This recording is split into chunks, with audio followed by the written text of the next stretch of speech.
this session to you as the chair of the CLT Advisory Committee as well as a CLT fellow. It is an absolute pleasure to open this particular session on research methodology. The core purpose of this series is rooted in a simple yet very powerful idea, the collaboration amongst scholars. We believe in the power of peer sharing and above all, knowledge equity. Access to high quality academic discourse shouldn't be a privilege, which is why we offer this provision completely free and online.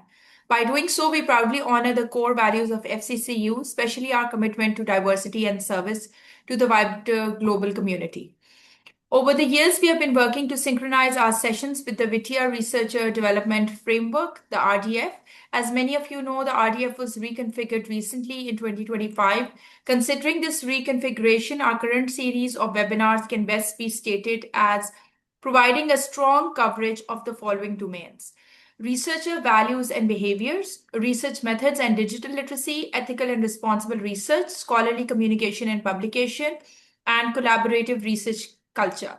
At the same time, it is important to note, and this is a disclaimer from our end, that our research series only offers a limited coverage of funding and finance, formal project management, supervision and people management, coaching and mentoring, and research translation or commercialization. We aim to be precise in our alignment so that you can target your professional development effectively.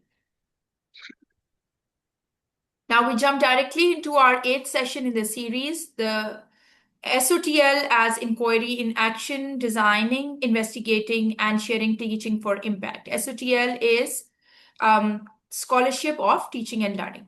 Today's session explores a unique and powerful intersection of teaching and research. We will delve into the Scholarship of Teaching and Learning, or SoTL, positioning it as a rigorous yet accessible research paradigm. With AI as an integrated option, this session will cover designing classroom-based inquiries using iterative cycles of planning, acting, observing, and reflecting.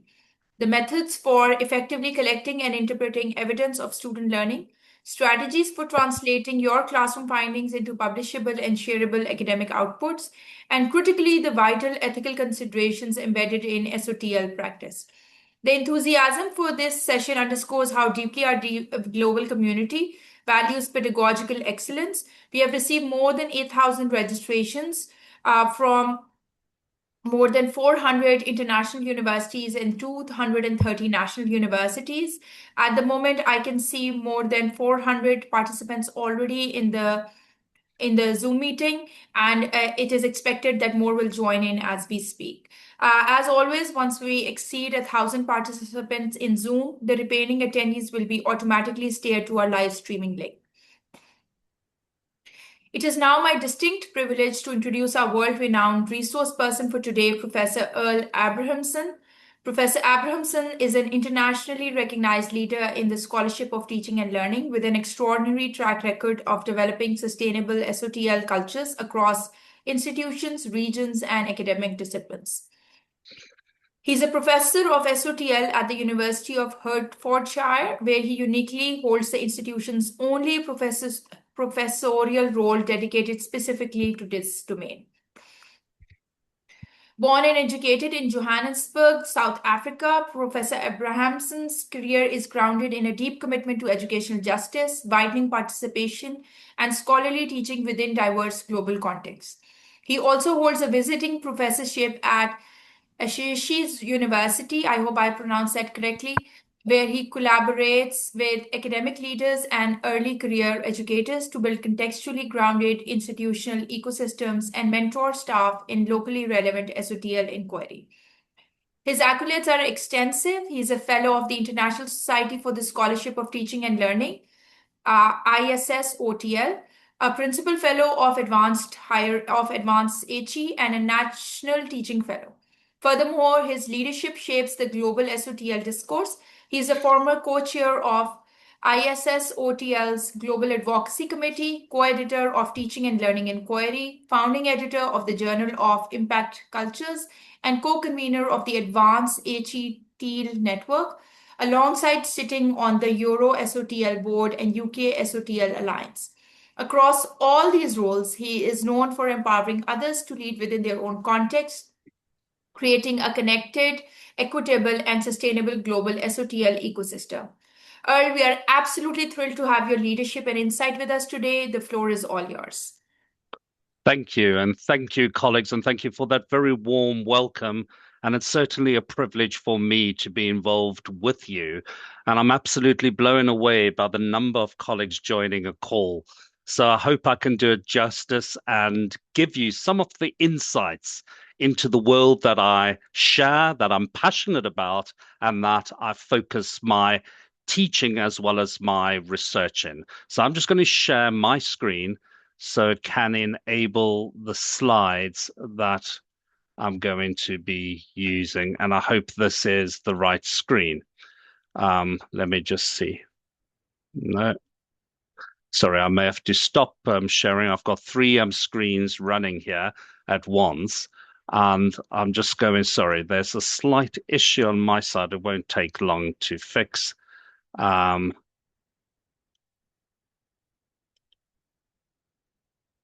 let's go there and share another screen. And then I'll make that a full screen, and hopefully that will work for us. Is that showing on your side? It is showing as the PowerPoint. It is not showing as the slideshow yet. I'm just trying to create it. I may have to do it like that. I don't know what's happened. It's opened up about three versions. Is it clear on your screen, or is there an issue with it? Okay, I'll start and hopefully I'll get this to the right stage. Slideshow, resume slideshow. Hopefully that will be right. Okay, so on the first screen, I've given you the title of what I'm going to be speaking about. But from a purposeful point of view, there are mistakes on this first slide. And I just want you, I know that you can't enter anything into the chat, but you may be able to raise this at the end when we open up for questions. And the first thing that you may want to think about, what are the mistakes I'm talking about? So if English is not your first language, it may be a little bit harder, but you may be able to see things that certain spellings are not ideal, or there's a misunderstanding of certain terms. And this is really important when we work in a field setting, for example, scholarship of teaching and learning, where we don't always see the things we are meant to be seeing. So, do we train ourselves to see things that may become valuable, may become meaningful, and are important to enable us to use evidence enriched research to inform the way we make choices about our teaching and learning? So, what I really want to work with you on is thinking about how we could envisage and think about the scholarship of teaching and learning as a rigorous, meaningful, and valuable research framework to help us make sense of what is becoming a complex puzzle in terms of the classrooms or the classrooms that we're working in. How could we design scholarship of teaching and learning projects? What is required? How do we go about making sure that we collect the data we need and interpret that in meaningful ways that is not biased, but useful for enriching the teaching and learning experience? And then from a simple study, how do we convert that into either an article or an artifact that becomes usable by many, that can share and enrich and grow how we think about teaching and learning for our futures? Is the next slide showing on your screen? Sorry, there seems to be. Dr. Abrahamson, could you please try turning it into a PowerPoint mode? I'm trying here, Slideshow but might not. help. At the top, you can see next to animations, there's slideshow. Yeah, I'm trying that. At the top? Yeah. Next to a slide, it shows start from beginning. Yeah.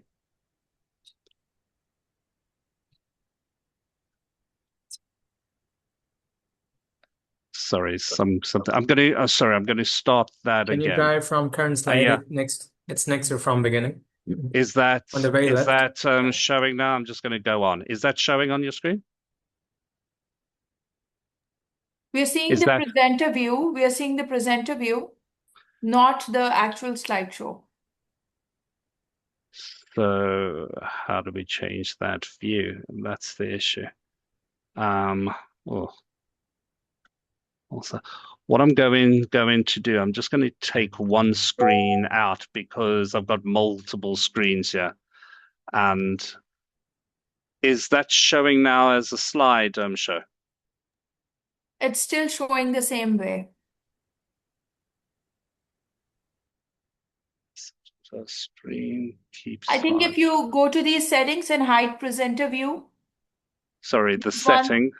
in this list, if you hide presenter view, the one that you can see on the screen above the three dots. Yeah. Swap presenter view and slideshow. So above, sorry, this is above the. Sorry, this is a little bit.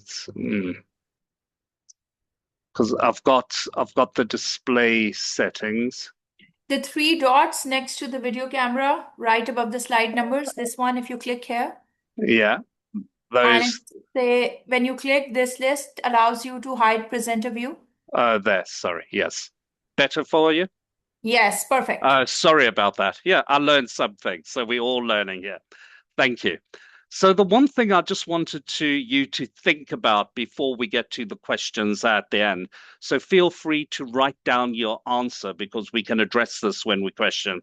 What is one word that comes to your mind when you hear the term research-informed teaching? What are we thinking about? So within the modern climate of higher learning, education, there's a focus on research informed. What does that mean? What does that look like in the context of our classrooms? What would that look like in the context of the modern classroom when we know that students and staff are probably looking to other ways to teach or inform the way that they teach, for example, through AI? So, what's one word or a few words, if you want, that comes to your mind when you hear the term research informed? What does that mean? And whilst you're thinking about that, I'm going to advance the slides. So, why does the scholarship of teaching and learning matter? Why does it matter from a global point of view? Well, when we consider the scholarship of teaching and learning, and on the next slide, we'll try and define what that means within a research setting. We know it can help us reconsider, maybe transform, and improve learning outcomes because we may be able to focus on what matters most.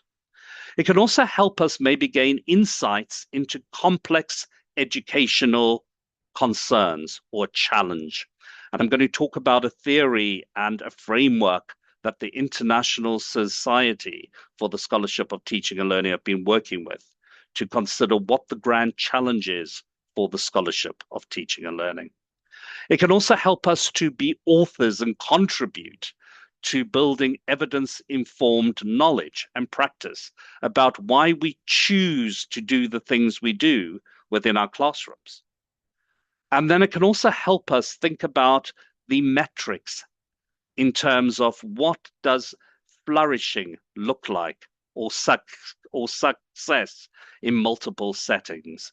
And these are some of the ideas about how we turn the classroom into a research project, how we consider the impact of our work on student learning. So for today, these are the key things I really want to focus our thinking about. And I'm happy if you want to consider questions that you may want to ask at the end. So, firstly, give you an understanding of what the scholarship of teaching and learning is. Then talk to you about how we will design or could design a SoTL related project. What would be useful in terms of the evidence and the impact? How do we interpret SoTL findings? How do we share that? And then the ethical side. How do we consider the ethical requirements for SoTL studies. And often SoTL is seen separate to mainstream disciplinary research. It's often viewed as a nice thing to do, but not a necessarily thing to do. So there's a conflict between what research says and what the scholarship of teaching says. And they are often staff who sit within the higher education framework, who are on a teaching and research route, or could be just on a teaching route. Now there's a rethink about teaching and scholarship and what that means within the context of the higher education setting. This is a very busy graphic, but I'm happy to share this just to give you different ideas in different ways about what the scholarship of teaching and learning is. Now, authors like Schulman, that you can see up in the top corner of the slide, describe the scholarship of teaching and learning as a systematic study of teaching and learning that we share. In other words, we have a public-facing appeal to it. In other words, it only becomes the scholarship of teaching and learning when we put our work out there for others to use, for others to challenge, and for others to consider the application of what we found within the context of their settings. And it should be evidence-informed and community-engaged. So in other words, a lot of the ideas around the scholarship of teaching and learning is not working within a silo. It's not working alone, but the power when we work together, collaborate to think about context. And the key underlying theme within the scholarship of teaching and learning, context matters. Now, before we get to understanding the scholarship of teaching and learning, what's important is to understand things like what is scholarship. And I've got a slide to talk you through different aspects that you may want to try out and consider what scholarship is before we consider what the scholarship of teaching and learning is. And then really trying to understand, what does teaching mean? What is learning? Because at times we may focus on helping colleagues become better in their ability to teach, but that doesn't mean students are learning. So there's a real interplay between the impact of teaching on learning and the community around that.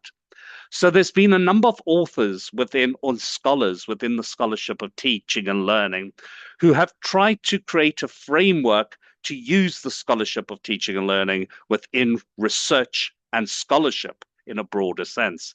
So Peter Felton, who lives in the US, came up with 5 pillars, and I'm only showing you 4 here, about that the SoTL starts with a problem or a question or a challenge we have that is affecting our classroom.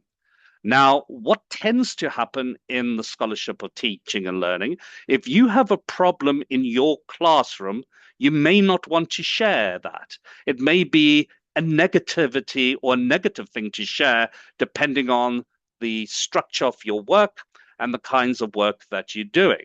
But the wonderful thing about the scholarship of teaching and learning, we start with a challenge. And we really want to understand why certain things happen within the way that they happen. So it starts with an inquiry, a question into a particular issue. Then we try and frame that question within the context of our work. So maybe a challenge in Pakistan, for example, may be perceived in a different way in a different part of the world. Then the other thing about Felton's work is that the methods we use to investigate that particular challenge have to be rigorous research-related methods. It can't be, I think it is, and therefore it is. We try and use or draw upon methods that we gain from a discipline. Now, SoTL should sit within the different fields of study, a disciplinary lens, and we draw from the unique tools that the discipline uses in order to investigate teaching and learning within that particular field.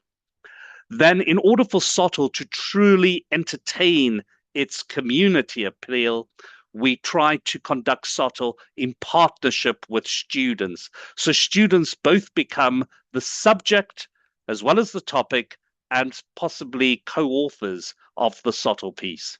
And that would generally speak to both the scholarship of teaching and learning and scholarship. But in order for SoTL to be considered as SoTL, the key thing that then has to happen, we need to share, disseminate that work in appropriate ways.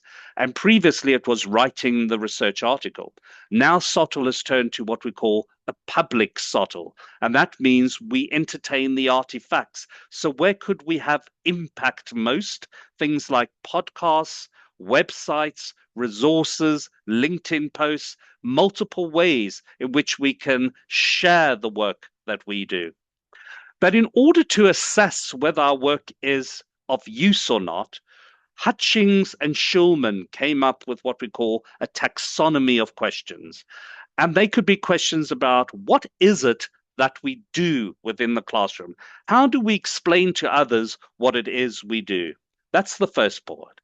Second part, how do we know that what we do works? What are we looking for? How do we make visible what it is we're doing is actually working? And then if it does work, what are the visions, the possibilities for the future? What could we share? So what could artists learn from lawyers? What could doctors learn from accountants? How do we break down the disciplinary silos to show multi and interdisciplinary alliance? And then finally, how do we develop new ways of thinking, new ways of learning, and new theories? So to put this all into scope, in the middle of the slide, you can see the grand challenges for SoTL. And the grand challenges for SoTL was a project that the International Society for the Scholarship of Teaching and Learning ran in 2023. And they said that there are certain issues, problems, challenges that are not unique to one part of the world or one cohort. They are challenges which affect a global presence. And these are things that higher education faces now. How do we create and foster creativity and criticality in our students when we know we're living in a world of AI? What is the challenge? How do we consider deep learning? What does deep learning look like in the context of your work?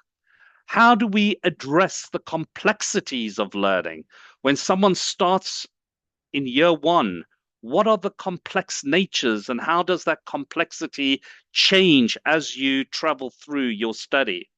How do we identify with the different roles we may play? So we may be a teacher in one sense, a researcher in another sense, and we wear multiple hats. So those first four are internally facing. The last one is how do we promote outwardly facing the growth of the scholarship of teaching and learning. And at the bottom of the slide, I've just given you a few of the frameworks that I will advance on the next slide, and also a website that I've built to help anyone that's new to scholarship and the scholarship of teaching and learning. It's called scholarshipspotlight.uk. Please feel free to visit that. It's a one-stop shop to explain exactly what the slide is saying. So let me take you now on some of the theories that inform the research we actually do within the scholarship of teaching and learning. So one of the earlier scholars is an American educationalist, psychologist as well, called Ernest Boyer.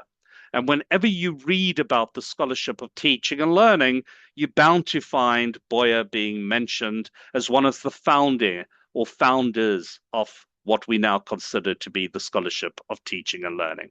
And what Boyer did in his seminal work, which is, you can see the book at the top of my screen, called Scholarship Reconsidered, Priorities of the Professoriate. He campaigned for everyone to be a scholar, for everyone to engage in scholarly work. And he divided scholarship into four different parts. He spoke about the scholarship when we discover, apply, integrate, and then teach. So for the first one, he was concerned about how we transform societal issues into questions that could then become knowledge that we use. So what he was doing with the discovery part is asking what we now know as epistemological type questions. What is true? Is it true that if we approach a societal issue in this way, students would be able to better appreciate the complex nature of the decisions made, for example? Across from the discovery in the bottom end is the integration. And what he wanted to do there is understand how we integrate these issues across a discipline, not just within one. So how do we work together as a problem solver? So how do students from medicine work with law, so forth and so on, to solve these particular issues? And then it's really thinking about questions about what is good or what becomes of value. Applying, he was also interested on those, how do those who come to us from practice fit into the teaching and learning world? What can we learn? What are the transactions that happen in the world of work that are necessary for us to consider when we are training or teaching the graduates for our future? And then finally, the highest tier of his scholarship was originally called the Scholarship of Teaching, and more recently became the Scholarship of Teaching and Learning. But this was about how do we value good theory that in ways which we can reach and teach students to become scholars. So it's not only students passing exams, but how do we ignite that flame that encourages students to continue their research and ask what Boyer referred to as axiological questions. What is of value? Is it valuable? Not whether it's good or bad. Is it of value to approach a research area with this particular question? The Kern model, just to show you, was more about how do we consider scholarship at the intersection of teaching and learning. And it said that they divided their model into 4 parts, moving from private to outward facing, and then from informal to a systematic approach. And if we start at the bottom left corner on my screen, it's about where could we start? So informal and private, you may be speaking to colleagues about a new approach you've used in the classroom informally, or you may be asked to create a new course. So that's informal. Then you may decide that you want to share your thinking about this new course, but maybe writing a blog or presenting it at a staff meeting. And then you move into the upper 2 parts where you may be attending an event and talking to colleagues or sharing more about it. And in the top right-hand block, it's really about how you become the author and move into the field of the scholarship of teaching and learning, presenting your work and sharing your work in that way. So that's called the DART model from Kern, which has since been challenged.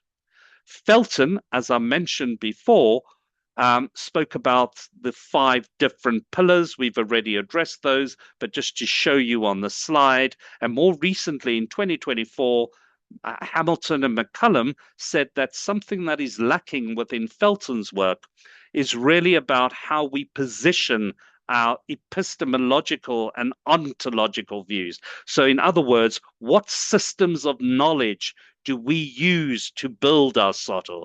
And how do we become scholars? So it's not just accepting one way of working. And SoTL has had a very large presence in the US, but can we simply adapt it, adopt it, and make it work? Or do we really have to think about the context in which we now work and how we create our own SoTL, how we flavor that to make sure it works within our own settings? So, as we've said, SoTL could be seen as a systematic, evidence-informed public inquiry into teaching and learning with a hope that it improves practice and student outcomes.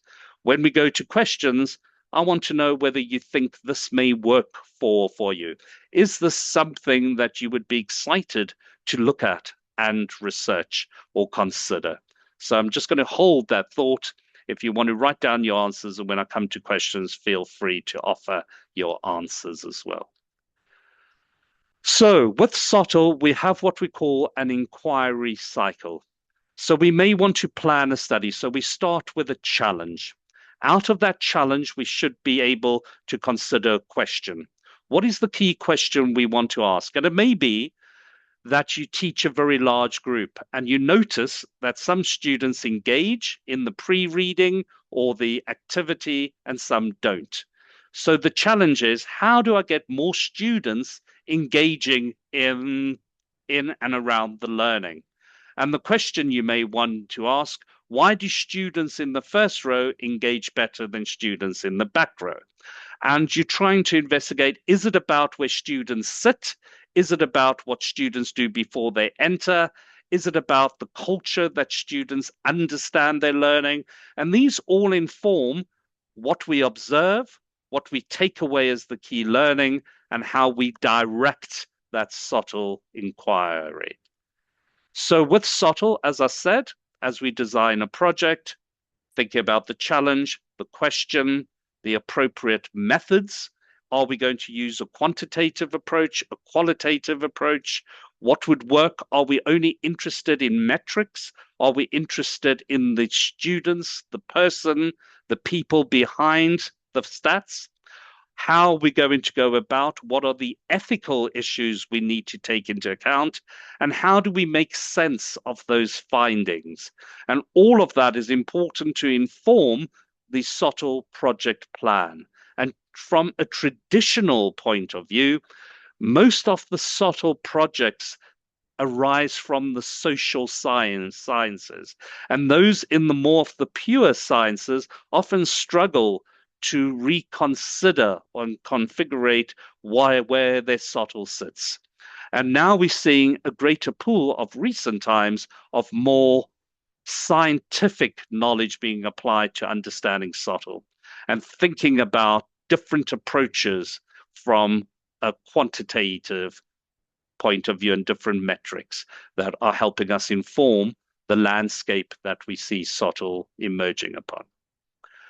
Recently, I developed a framework to support those that are new to the scholarship of teaching and learning and to take them through the different hurdles, barriers, and components of designing SoTL studies. And I've called this model CLEAR. I've wrote a blog about that on the SoTL website, and the article's in print. Hopefully it will be out later this year.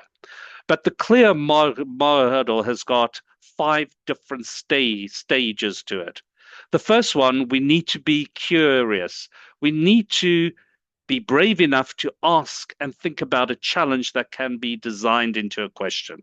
So what is the focus of your SoTL study?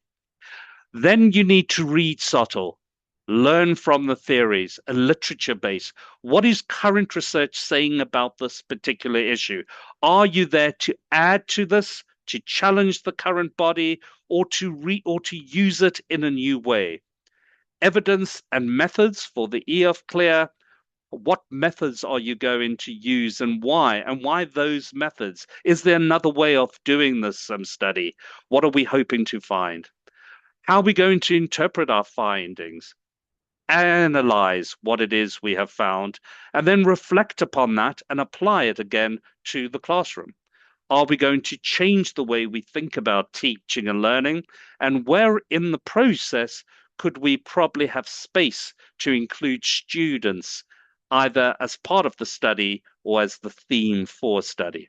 This also led to another type of framework I'm working on, which is called the CLEAR approach.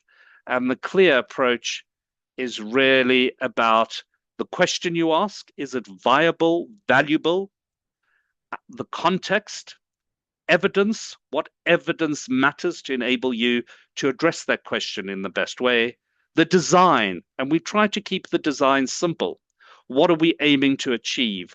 What constructs are going to make it quite involved for us to make meaning or draw meaning from our study? And then how do we tell our story? How do we share that story? and how do others learn from it so they can either challenge, add, or collaborate with us to further advance a particular question. So in SoTL, there's a number of ways in which we can think about how we collect evidence to support our study. Assessments. So most of us who teach also thinking about a design in which we assess. We need to be careful here, because if you are collecting evidence from a class and students are ill-informed or unaware that their assessment grades are being used in a study, there are ethical concerns there. So we really need to set up a study where students are clear and it's transparent in terms of how you're going about the collection of data. You may choose to use metrics. So you may have a disclosure of metrics that you're seeing certain groups are doing better than others. There may be things in the UK, we talk about awarding gaps. So we see certain profiles of students or certain groups doing better than others from either cultural or deprived setting. Reflections, a lot of SoTL work are often based upon the reflections of teachers and students in terms of what they've learned by being present in an educational setting. You may choose to interview staff, leaders, students, focus groups, and then consider how we want to apply this. And what we've seen of recent times, things like podcasting are becoming an interesting method in SoTL. So extracting core themes from podcasts to inform the future and the direction of travel for teaching and learning in this complicated world we are in. So looking ahead, some of the ideas about AI and what we're now seeing in terms of SoTL. So as you're well aware, we have AI that can read research. We can have AI that can create a summary. We can have AI that writes the research. So we really need to be clear about the use of AI and when it's being used. Is it being used to proofread or check?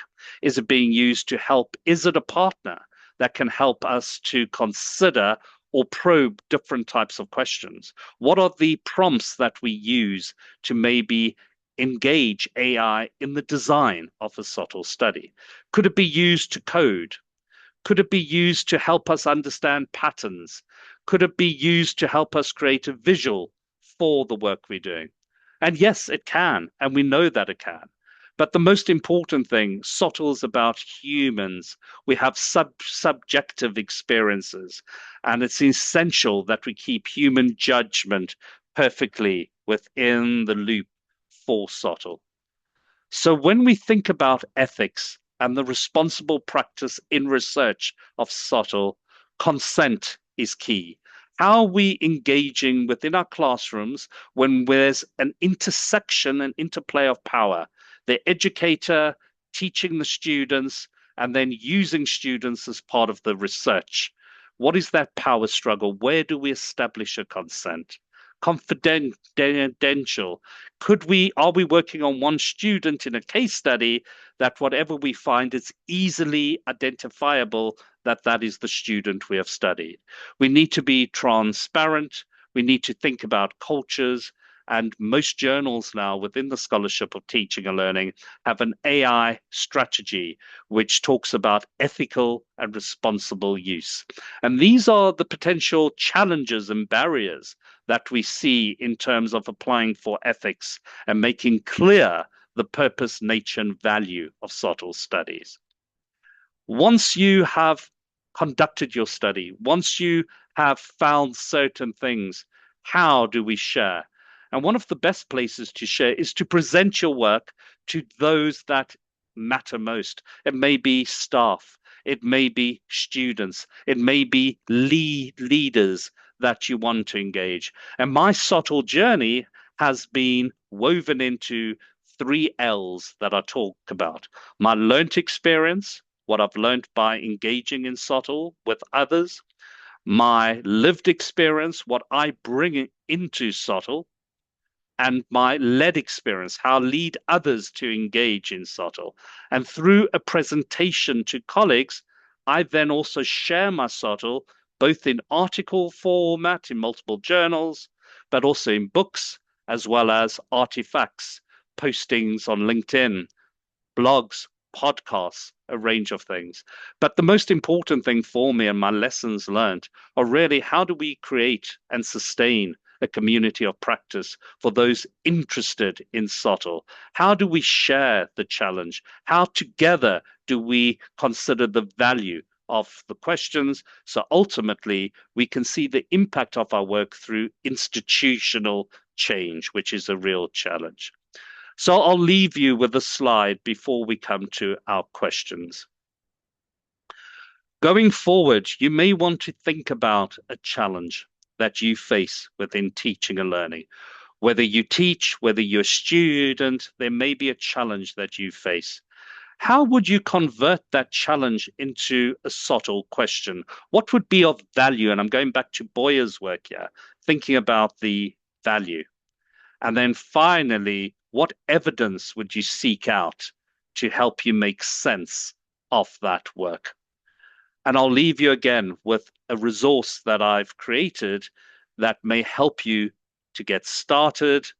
And I've got a reference list here of some of the key work which is emerging within the scholarship of teaching and learning, trying to show the connections between the intersections of scholarship and research.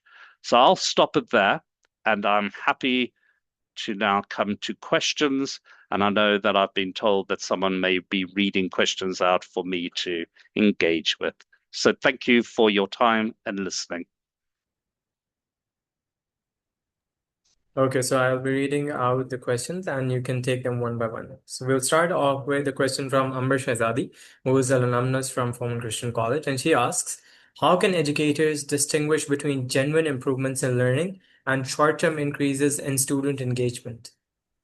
Thank you. And that's a really powerful question. So there may be that one of your stepping stones, and we talk about the low hanging fruits in SoTL.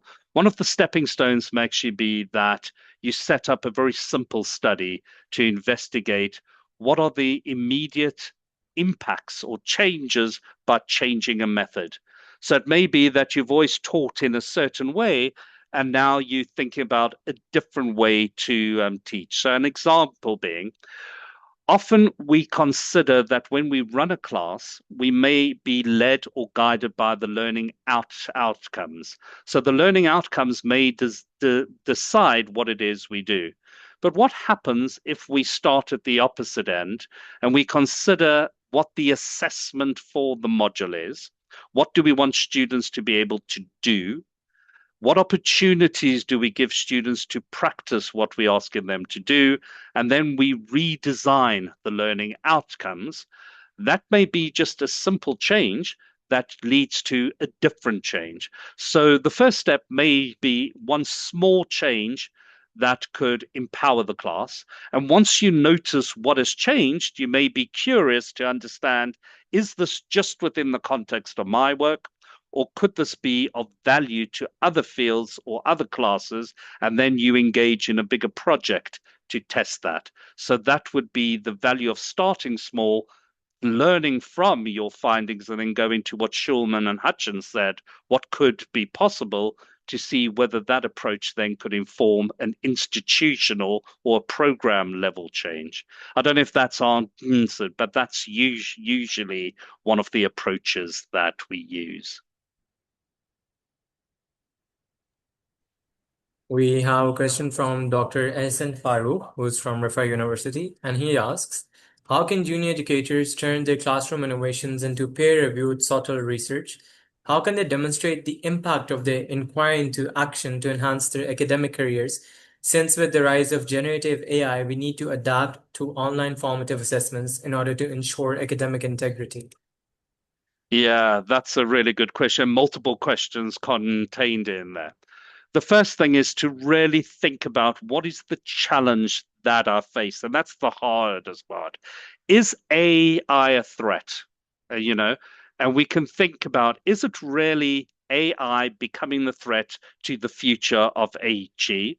Because we're concerned that students are not turning to staff as experts, but maybe turning to Claude, Gemini, ChatGPT, Copilot, and they're accepting what these AI platforms give as an answer without being able to challenge? Or is the threat that we now need to change the way we assess? So the threat is not the AI, but the way we assess. So if you are thinking about ideas around things like on your module, there's a heavy reliance on written work, that could be a threat. And the challenge would be, how do we change the assessment so we can achieve the same outcome, but we reduce the dependency on writing? So the question, I think, was about how do we think about that and convert that thinking into an article that could be shared? The first thing I always encourage before you write the article, write a proposal for a SoTL event. Get your work accepted at an event where you present to an audience who can then tease out relevant questions or help you design your SoTL study. That's what I did starting out. I found a community of practice that could support the way I think and actually help me to define the valuable questions.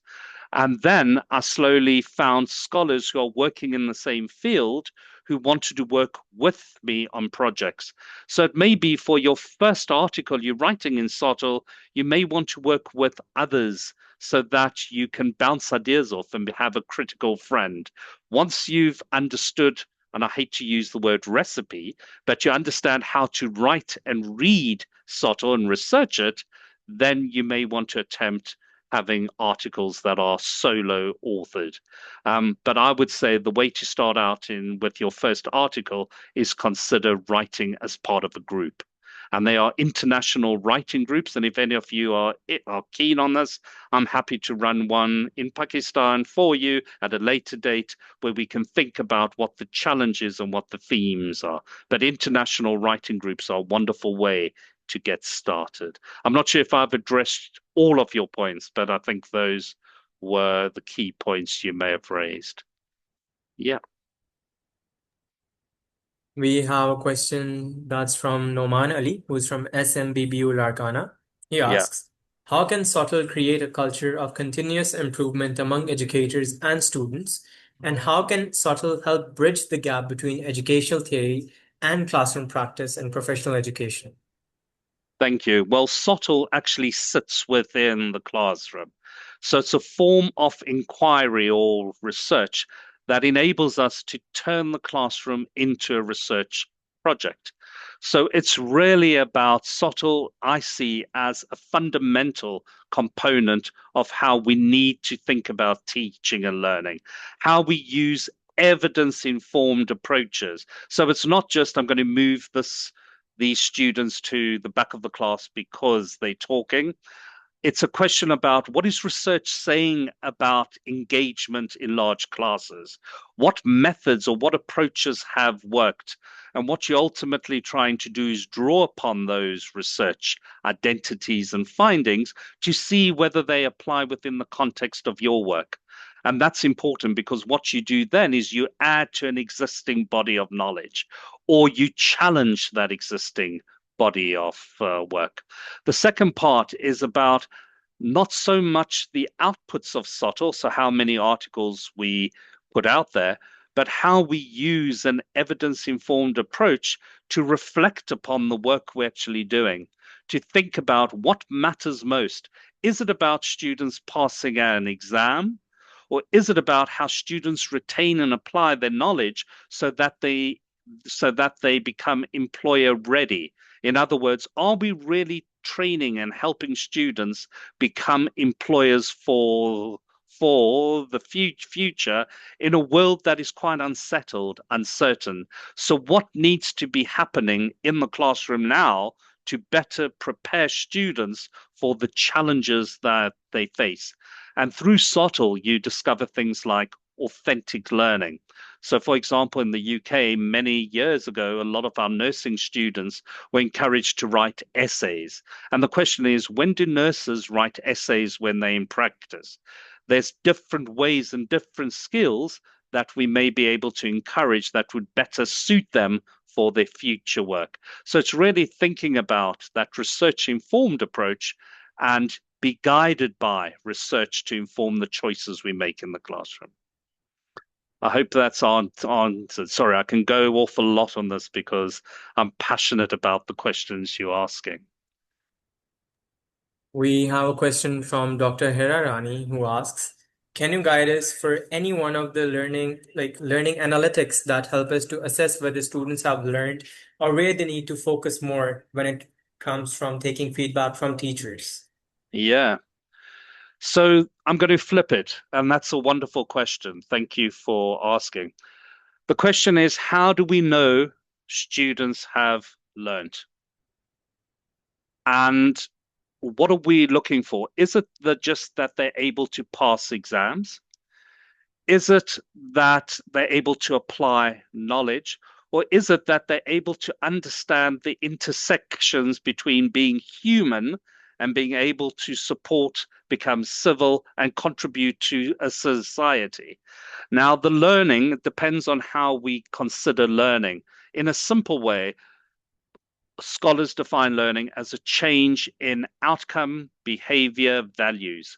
So it may be through learning, we have seen the way that students have matured, the way they're thinking, the questions they're asking, or their ability to work supportively and collaboratively with others. And how do we understand that and measure that? And that's not easy. So there may be, what do we want students to be able to do at the end of their first year? What observable behaviors should a typical first year student exhibit?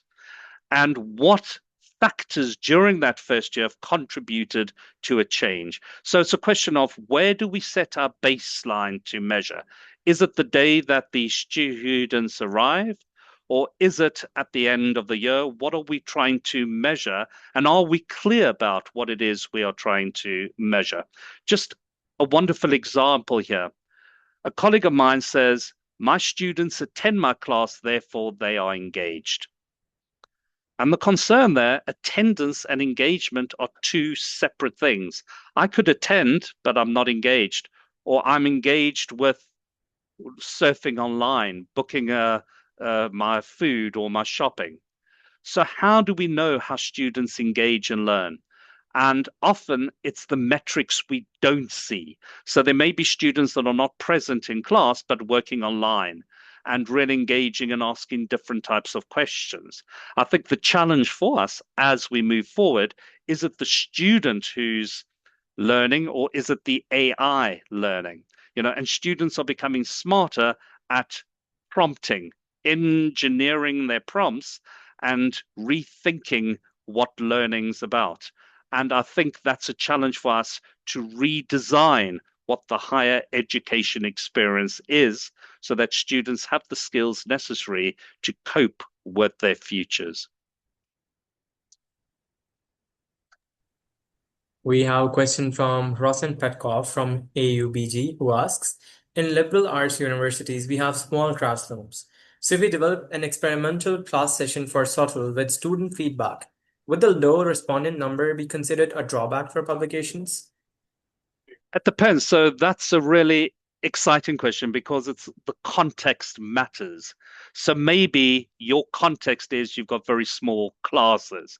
So when you report your findings, you would say, we note that this could be a limit for a larger class, but within a smaller class, this is what it is we have found. And it may be that others find a similar thing in a larger class.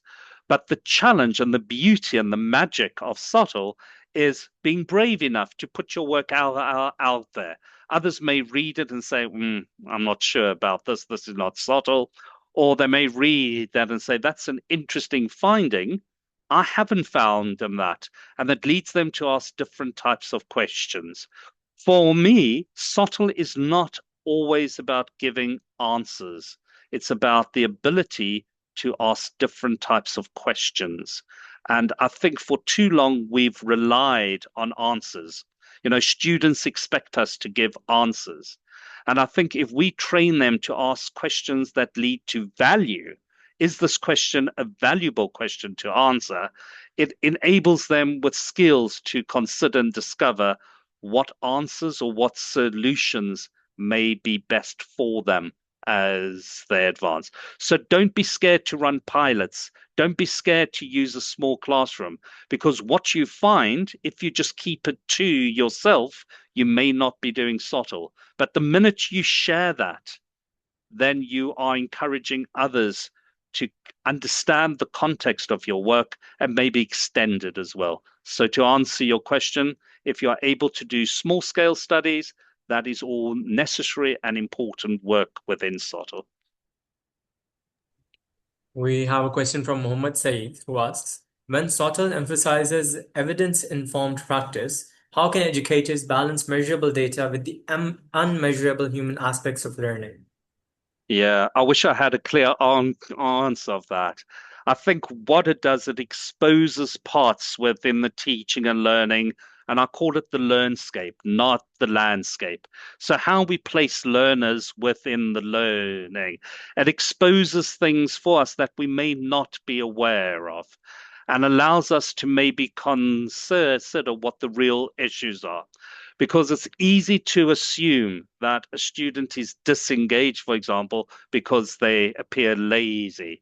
But often they are learning issues. We're getting more and more students in the UK, and I'm not sure, I can't speak for other parts of the world, who are coming with severe mental health related issues that may impact on their ability to cope with the learning.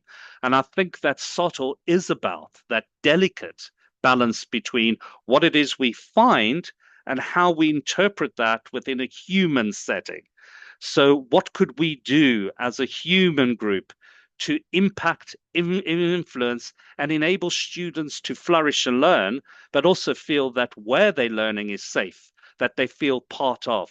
So it's not just the belonging, but the becoming. And remember that your students are not the doctors when they enter the course on day one. They're in a process of becoming.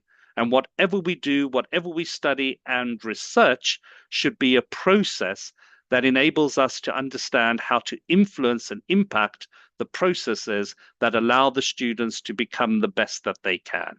And I think that's a very important question. Maybe that's one starting question that you may want to think about with the challenges that you face, the delicacy between the metrics we have and the interface between integrating that into a human setting. Thank you so much, Professor Abrahamson, for that deeply impactful and empowering session. And thank you to our audience for such a thoughtfully engaged Q&A. Today's presentation served as an inspiring call to action. It reminded us that our classrooms are living research labs. Of course, they have to be ethical, but they are still research worthy. The SoTL taxonomies were particularly helpful. I found the frameworks and the approaches to guide SoTL reminding us of the world as a connectivist experience. There's a lot to learn from each other, which is at the heart of what you have said. Love the idea of the international writing groups. Perhaps CLT can take it up in the future. Professor Abrahamson also mentioned that the SoTL is not about answers, but about asking questions, which I think is a great paradigm shift for many of us. By turning the lens of inquiry into our own teaching practices, we not only elevate student outcomes, but actively contribute to a global culture of educational justice, safety, and learning at large. Before we officially sign off, I want to express our deepest gratitude to our expert, Professor Earle Abrahamson, for sharing his time, his invaluable passion. Your energy was really evident in the session, and we are really grateful for that. And of course, it was a lot of unparalleled expertise that was behind that. Thank you also to the participants for your active engagement. A special thank you to Fatma and Zarik as well as the ITS team for their flawless behind the scenes support in making sure the session ran smoothly. Have a good day, everybody. Bye-bye. Bye-bye. Thank you.